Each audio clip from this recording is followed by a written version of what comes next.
Hey y'all, welcome back. Today we're checking out Exploring the Sonic Cocktail of Beastie Boys' Paul's Boutique. So after Paul's Boutique came out, Mike ran into an old friend of ours in the neighborhood, and he's like, yo, I heard your record. You got 2 songs. And Mike's like, wait, no, there's probably like 16 songs on the record. Anyway. From scrappy hardcore punk band. He meant like, you got 2 good songs. That's funny. And to hip-hop pioneers, to one of the biggest rap groups of all time. The Beastie Boys have had quite the career. Their most definitive statement, despite being seen as a flop on release, remains 1989's Paul's Boutique, a follow-up to the world-conquering frat-tastic License to Ill.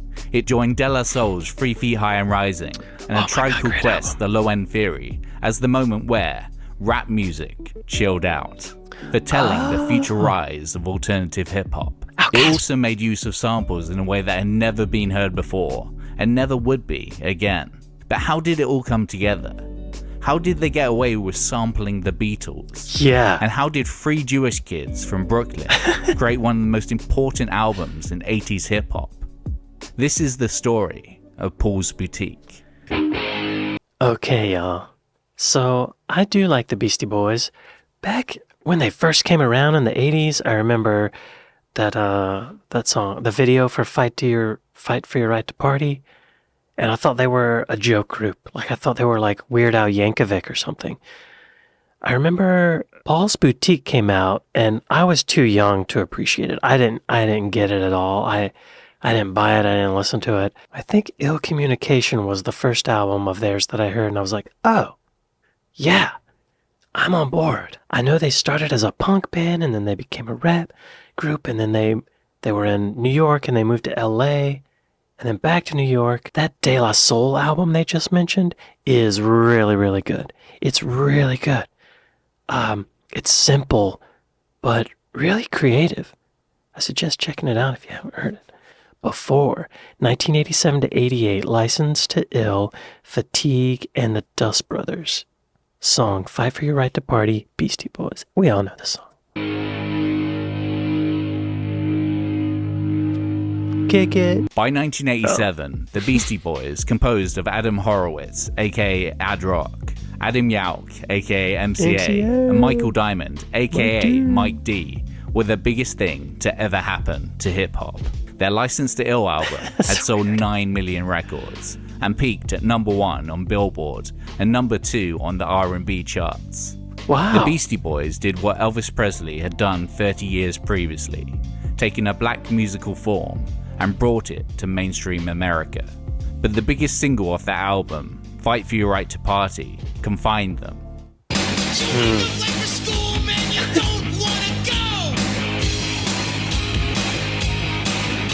The childish rebellion of its music video fitting in perfectly with the hair metal on MTV. We're doing what we want to do, and that's why the kids respect us. We're not listening to older people. We're going to do it, if for nothing else, just because they told us we can't. We are exercising our constitutional right to be fresh. But like most other rap songs to cross over to the mainstream before it, Fight for Your Right was treated critically as a novelty. Yeah, most believing that the Beastie Boys would remain a one-hit wonder, never to return. The consequent world tour for License to Ill was plagued with issues. Because of the album's undertones of violence and misogyny, the public and press had a certain perception of the band as hoodlums, delinquents, and not something your children should be listening to. But that the Beasties were doing it with tongues firmly in cheek didn't translate to everyone. The group spent their tour brushing up and kicking back against that image. As part of their stage show, they had audience-supplied go-go dancers in cages, as well as a giant hydraulic penis, while they drank and sprayed beer on the crowd throughout. By the time they hit the UK, the tabloid press were out in force. We want to say this. It's f***ed up what y'all are doing out here because it's saying a bunch of bullshit lies. Their Liverpool show at the Royal Court Theatre ended 10 minutes in. The boisterous crowd hurling stuff at the band and ensuing a riot. As a result, Horowitz was arrested by the Merseyside police and charged with assault resulting in grievous bodily harm, supposedly having hit a kid with a beer can amid the scuffle. This is not what the band wanted to be known for. Returning home in late 1987, the band were on the verge of breaking up. Exhausted and barely talking to each other, they wanted to take some time off. But their label, Def Jam, wanted a follow-up as soon as possible, withholding $2 million worth of royalties off License to Ill until they recorded one. Said Diamond, "You haven't even gotten off the roller coaster," and the record company says, "Okay, here's your ticket for round 2. Give us more of the same right now." And you say, "Wait a minute, I'm dizzy and sick. I'm taking a break and getting some popcorn." Because of this, the Beastie Boys made moves to leave their label, namely moving away from their native New York and escaping to sunny Los Angeles for a year-long hiatus. In this time, Yauk and Diamond made new music with their own separate projects, and Horowitz dated Molly Ringwald and appeared in the lead role of film Lost Angels. During his time in Los Angeles, Horowitz met a production duo, Matt Simpson and John King, known by the joint moniker, the Dust Brothers. They had recently helped shape LA rapper Tone Loc's first album, and were looking for their next project. We loved the Dust Brothers shit the second we heard it, and immediately wanted to work with them. Their stuff had an entirely different vibe than the tracks on License to Ill. Funkier, jazzier, less classic rock, more R&B. It also pushed the boundaries of what we thought was possible with sample-based music. Yeah. Okay, wow. This kind of skipped over the part where they were a punk band first. First they were a punk band, y'all. And their drummer was Kate Schellenbach, who I've met. I worked with her.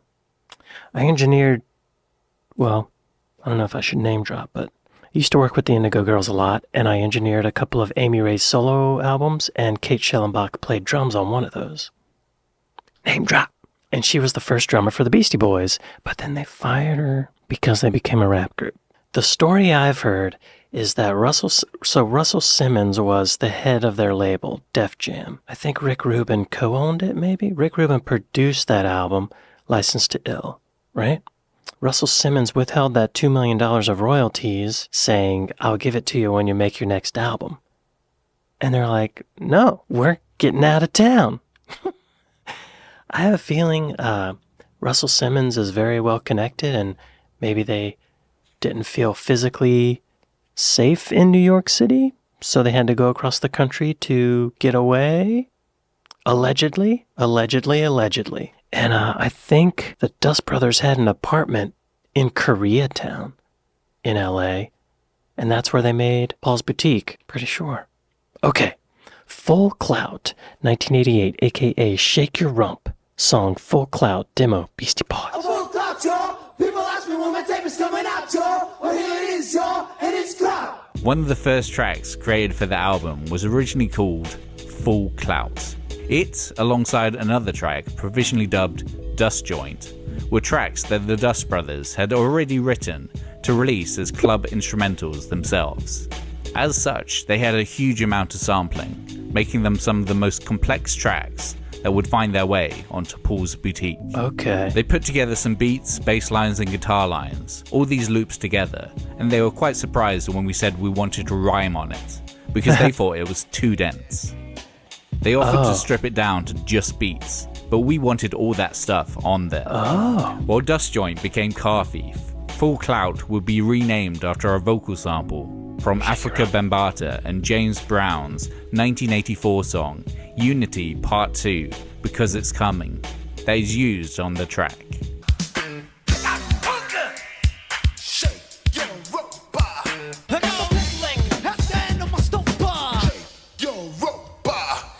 With choice snippets of Rolls Royce's Car Wash soundtrack implemented.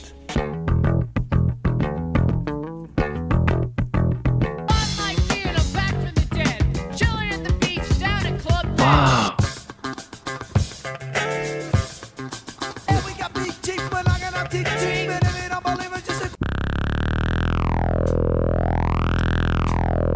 They've used that a few times.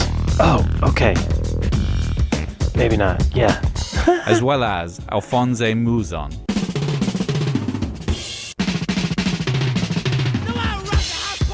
Thin Lizzy.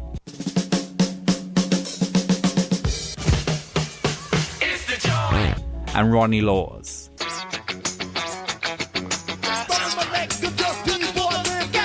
The track is funkier Wow. and more 70s imbued than anything the Beasties had previously rapped on. Very Another 70s. audio clip on the track would suggest the band's change in go-to recreational drug and create a mini revolution of its own.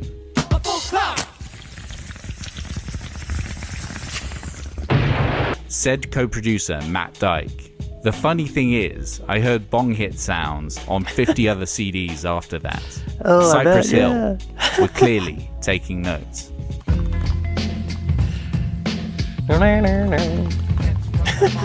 On Shake Your Rump, the group pared down their ironic misogyny and instead rapped about pop culture, rumors about the band, and changes to the band's appearance. Those two tracks were the perfect showcase for what the band were trying to do next. As such, became their demo for the album and secured them a $3 million 2-record deal with Capitol Records. But after producing that demo, the group faced several months of procrastination and writer's block. In total, Paul's Boutique would take almost 18 months and $1 million to complete. What? Whoa. Oh, probably all the samples. They gotta pay for them, right? Wow. Wow. Wow. Those songs are dense with samples. It's probably very different for the time. A lot of those rap songs at the time were just a beat and maybe a couple other instruments, but they want to focus on the vocals, right? So those songs were originally going to just be instrumentals that the Dust Brothers were going to put out themselves just to play at the clubs. But the Beastie Boys heard them and they're like, we want to rap over that. Okay. And they recorded 2 or 3 songs and they gave them to Capitol, and Capitol's like, yes, we'll give you $3 million. So I wonder if they've already gotten that $2 million from Russell Simmons yet. Probably not. Interesting. That $3 million, though, is probably in advance that they have to pay back. Don't get too crazy, Beastie Boys. Paul's Boutique, 1989, Public Enemy, Egging, and the Beatles. Song Eggman, Beastie Boys. It's weird to think that this is 1989, isn't it?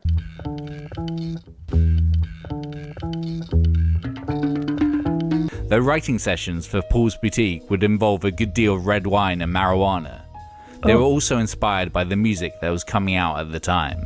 Though De La Soul's 3 Feet High and Rising is compared to the album for its chillness and obvious weed influence, Paul's Boutique was already being mastered as the former was released. But Public Enemy and their 1988 album, It Takes a Nation of Millions to Hold Us Back, would be a big deal to the boys. That was the first time someone had approached a hip-hop album like other artists. Rock artists is what I mean, would approach an album. I don't think it was until Public Enemy that hip-hop really embraced the album format, but was also inspired by their fresh LA setting and the shenanigans that the Beastie Boys were distracting themselves with. Along with hanging out with their new celebrity friends, they would often blow off steam by chucking eggs from the roof of the Mondrian Hotel where they were Hang on, I gotta stop it. This was distracting themselves with. They're on top of the Capitol building right here. Along with hanging out with their new celebrity friends, they would often blow off steam by chucking eggs from the roof of the Mondrian Hotel where they were staying. I think that's across the street from the Comedy Store on Sunset Boulevard. And there's always a line out front of the Comedy Store, so they're probably throwing eggs at people at the line at the Comedy Store. To those waiting in line for the Comedy Store across the road. This inspired the song Eggman. I looked out the window, seeing this bullhead. Ran to the fridge and pulled out an egg. Scoped on my scopes, he had no hair. Lost that shot, he was caught out there. Egging had been a feature of the Beasties' downtime since the beginning. And the second verse of Eggman cribs lyrics from their hardcore era track, Egg Raid on Mojo.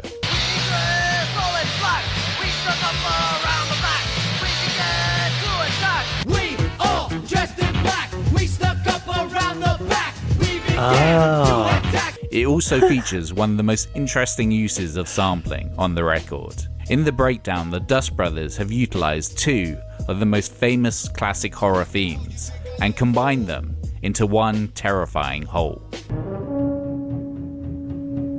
Dustin, you know what I'm talking about, boy. Right? Yeah, that's right. I'm the head man. Driving around. One of the main things Wow. I definitely heard the strings. The second one, the Psycho one, I could hear. It was way in the background, though. The Jaws one, I didn't hear at all. I want to hear that. I need to hear that again, y'all. Sorry. sampling on the record. In the breakdown, the Dust Brothers have utilized two of the most famous classic horror themes and combined them into one terrifying whole. Dustin, you know what I'm talking about, boy. Yeah, that's right. I'm the head man. Driving around. One of the main I'm the things that sets Eggman. Paul's Boutique apart from Licensed to Ill and the majority of other hip-hop that was coming out in the late 1980s was its extensive use of sampling. On their previous effort, producer Rick Rubin had created Spartan metal-influenced backing tracks, sprinkled with Led Zeppelin, Black Sabbath, and The Clash. Because mutiny on the boundaries what we're all about. Here, the Dust Brothers were using far-reaching sounds, layered on top of each other, with sometimes a dozen plus sources per track, That's sometimes crazy. stretched beyond recognition, sometimes That's smart. used as punchlines. Shot a man in Brooklyn. Just to watch him die. According to Mike Simpson of the Dust Brothers, the record has between 100 and 300 separate samples, though everyone involved is adamant that the samples were cleared. The $250,000 allegedly spent on doing so Wow. is nothing compared to today's licensing Yeah. fees. Yeah. Oh my God. I think today, for one sample, you could potentially pay $250,000. Right? This was early on in that. Spent on doing Crazy. so is nothing compared to today's licensing fees.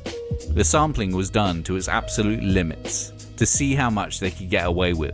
I remember having this discussion with Yauk, with him saying, let's just go completely over the top and sample everything. Let's make this the nail in the coffin for sampling. And that's kind of what happened. Some of those tracks are total plagiarism of the worst kind. But that's what's funny about that record. It's like, hey, we're ripping you off. To especially highlight this, Sound of Science is composed of 4 separate Beatles samples. Just because. It starts with When I'm 64, slowed down.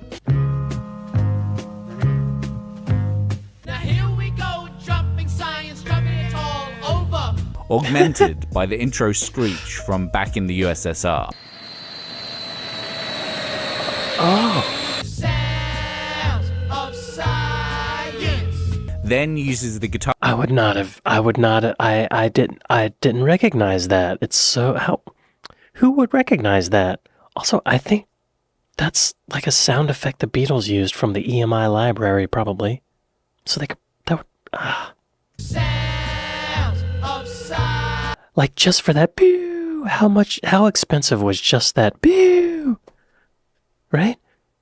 How much would that cost now? I don't even know if you could buy it. then uses the guitar work from The End.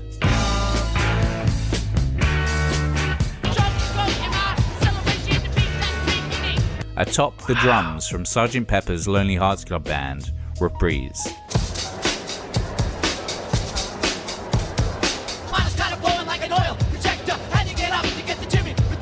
In the aftermath of the record's release, the Beatles' lawyers made noise about legal action, but the boys weren't fazed. Said Diamond, what's cooler than getting sued by the Beatles? He's got a good point. Alongside the colourful production, their frat rhymes of old were replaced with an incisive rat-a-tat-tat triple team attack, tackling lyrical themes of cowboys, hobos, and their former home. The album also has time to comment on their struggles against Def Jam. On top of name-dropping everyone from Harry S. Truman to Alfred E. Newman, Shadrach compares the Beasties' travails with their former label to the biblical tale of its title. Don't pay the fare. Your friend. Yo, that's me. Get even like Steven, like pulling a Rambo. Well, Shadrach is Shaq. Bet you go, you know. Explaining the story to Melody Maker, Yauk concluded, what happened was that they didn't get paid by their former record company, so they went to Capitol. The story has a good ending. So they never got paid? Let me just look that up. Did Russell Simmons ever pay them their $2 million? Russell Simmons did not pay the Beastie Boys the $2 million in royalties they were owed during their time with Def Jam Records. After the massive success of 1986 debut album Licensed to Ill, the group was contractually entitled to approximately $2.5 million. However, they received less than $100,000 before payments ceased entirely. According to Beastie Boys, Simmons withheld their royalties to pressure them to quickly producing their follow-up album. Mike D recounted that Simmons told them, "If you don't go into the studio, then I'm not paying you," attempting to coerce them into creating License to Ill Part 2. The group resisted this pressure and chose to leave Def Jam. In response to Def Jam's legal actions to retain the group, the Beastie Boys countersued, alleging breach of contract and fiduciary duty. Industry insiders at the time anticipated that the dispute would be settled out of court. However, there's no public record indicating that Simmons ever paid the withheld royalties. The Beastie Boys ultimately signed with Capitol Records and released Pulse Boutique in 1989. Years later, the group expressed that they had reconciled with Simmons on a personal level. Ad Rock mentioned that they harbored no ill will because it all worked out, but acknowledged that if their career had faltered, the unresolved financial issues would have been more significant. Wow, I don't think he ever paid him, y'all. What a jerk. I think he's out of the country now. I think he's fled. The ending, 1989 release, Legacy and Lasting Influence. Song, Looking Down the Barrel of a Gun. Beastie Boys. We were like this big group, Licensed to Ill. We're like internationally known, and we're like 20-something years old. We were feeling ourselves, and we thought we were a really big deal, and then we get signed to a new record label and all this. It's funny how he's holding the microphone the way a rapper would and not just like an interviewer. We work on this crazy record, and we're like, this is it. We're like on top and all this stuff, and then nothing. Crickets. Paul's Boutique was released on the 25th of July, 1989. Summertime. It peaked at number 14 on the Billboard 200 charts That's the first good. week of September. After the massive hit that was Licensed to Ill, this was disappointing. The album then plummeted, leaving the chart for good by the end of November. The Beastie Boys had gone from dumbasses to wiseasses, and the public were not on board. Exacerbating the situation, behind the scenes at Capitol, the president who shepherded the group's signing was fired, the label deeming them and the album an expensive mistake. As such, barely promoting it. Because of its consequent commercial failure, the Beastie Boys just did not tour the album. And while there were promotional videos for Hey Ladies, Shake Your Rump and Shadrach, the album never got the MTV-aided push of its predecessor. But unlike a lot of albums that bombed on release, but later became classics in their own right, at the time, Paul's Boutique got very good reviews. Many got what the band were going for and how far they had grown since their debut.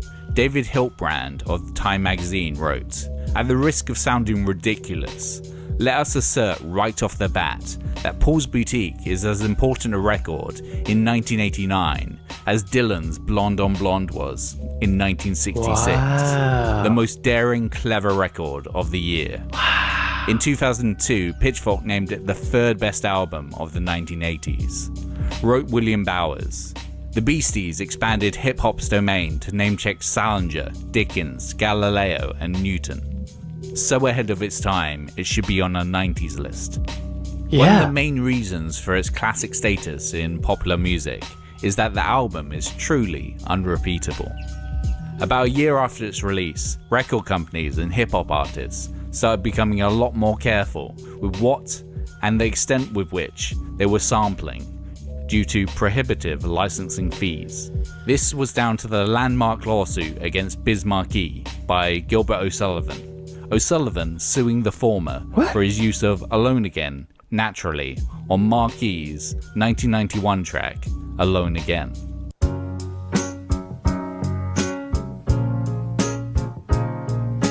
So he jetted off, leaving 2 tracks. Not at one time did homeboy look back. Artists that were inspired by the Paul's Boutique sonic cocktail had to either raid record crates for obscure and lost samples, like DJ Shadow on Introducing,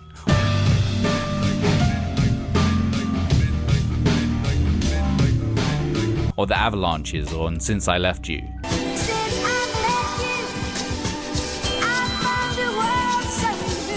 Or go the non-commercial mashup route, such as with Danger Mouse's The Grey album. Oh, right.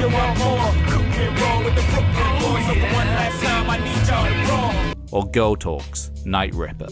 Was all a dream. I used to read Word Up magazine. Salt and pepper and heavy D up in the limousine. I like that. Other big-name champions of the album were Miles Davis, who reportedly once said he never tired of the record, and Public Enemy's Chuck D, telling Vibe that it was a dirty secret within the black hip-hop community that Paul's Boutique had the best beats. And beyond that, its casual pop culture references preempted the 1990s preoccupation with such in The Simpsons and the work of Quentin Tarantino.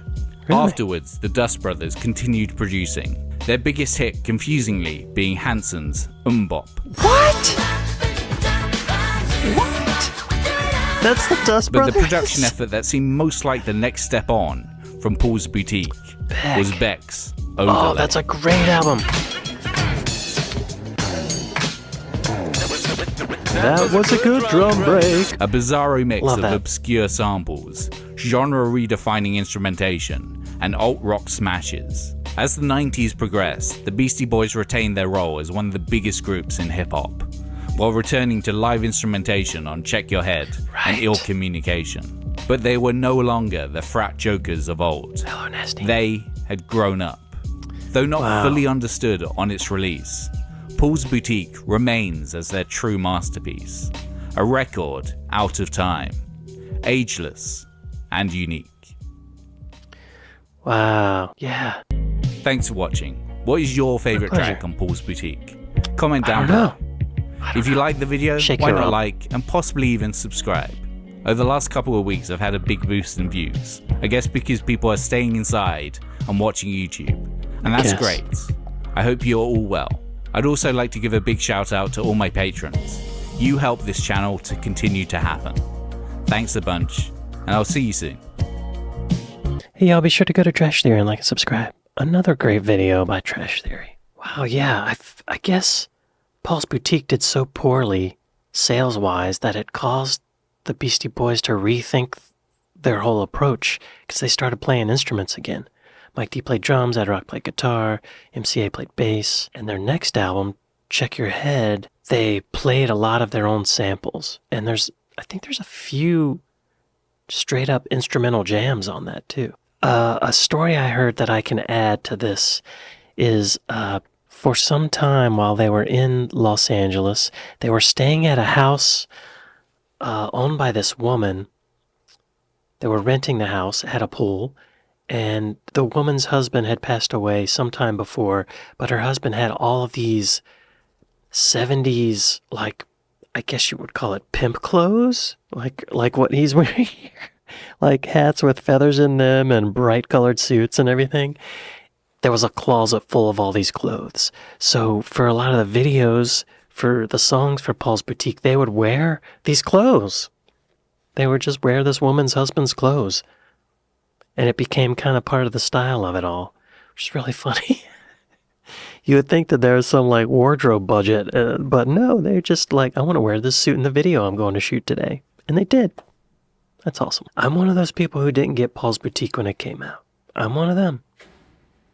And yeah, you could never do that again. Ever. It would cost, like, how much would it cost to clear the samples of Paul's Boutique today? If Paul's Boutique were made today with the same number and type of samples, it could cost upwards of $20 million or more just to clear the rights. Oh my God. Modern sample clearance cost. Wow. Amazing. Amazing. $20 million. And then to have it flop. Oh my God. Wow. I enjoy the Beastie Boys. I feel like whenever they come up in conversation, everybody has a story about the Beastie Boys, you know? A song they used to like, or somewhere they were with the friends and they heard the Beastie Boys out. Blah, blah, blah. They're everywhere. I'm proud of the Beastie Boys. I'm proud of them. Proud of you guys. R.I.P. MCA. Adam. R.I.P. Brother. Well, I'd like to thank my patrons. I'd like to thank my Buy Me a Coffee folks. Thank y'all for watching this with me, and I'll see you next time. Later.